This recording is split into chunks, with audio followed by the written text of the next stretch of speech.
રાજકોટ જિલ્લાના ઉપલેટા તાલુકામાં ગુજરાત સરકાર દ્વારા ઉપલેટા કેન્દ્રને એક નવી બસ ફાળવવામાં આવી છે, જેમાં ઉપલેટાથી ગાંગડી જવા માટે નવી બસોનો શુભારંભ ધોરાજીના એસટી ડેપોને એસટી 2x2 નવી બસ ફાળવાઈ છે, જે ઉપલેટા ગાંગડી જવા માટેના પેસેન્જરો માટે સારા સમાચાર છે। તો ઉપલેટા એસટી ડેપોમાં નવી એસટી બસનું મુહૂર્ત કરતા ધોરાજી ઉપલેટાના ધારાસભ્ય તેમજ ભાજપના અગ્રણીઓ અને આ કાર્યક્રમમાં ઉપલેટા ગામના આગેવાનો તેમજ મહાનુભાવો તેમજ એસટી ડેપો મેનેજર તેમજ એસટી કર્મચારીઓ ઉપસ્થિત રહ્યા હતા। एसटी डेपो मैनेजर एसके मोरी आज रोज श्री माननीय धारासभ्य श्री महेंद्रभाई भाटियाना हस्तक आपने आ उपलेटा डेपोने एक नवीन रूटनी मांगणी मुजब एक मंजूरी મળેલ છે, જે રૂટ ઉપલેટા ગાંગડી વાયા ધોરાજી વીરપુર રાજકોટ લીંબડી ચોટીલા હાઈવે ગોધરા કઈ સંચાલન કરવામાં આવશે। આ સદર રૂટ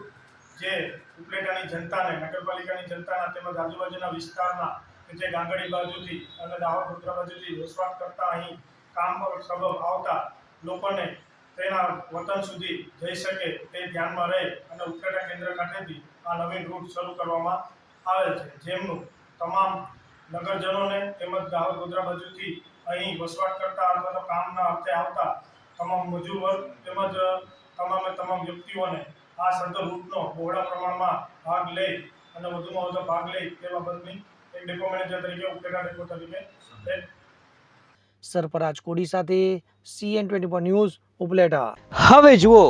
દેશ દુનિયાની તમામ ખબરો તમારી આંગળીના ટેરવે। ઉઠાવો મોબાઈલ અને Google Play Store પરથી ડાઉનલોડ કરો અમારી CN24 ન્યૂઝ મોબાઈલ એપ।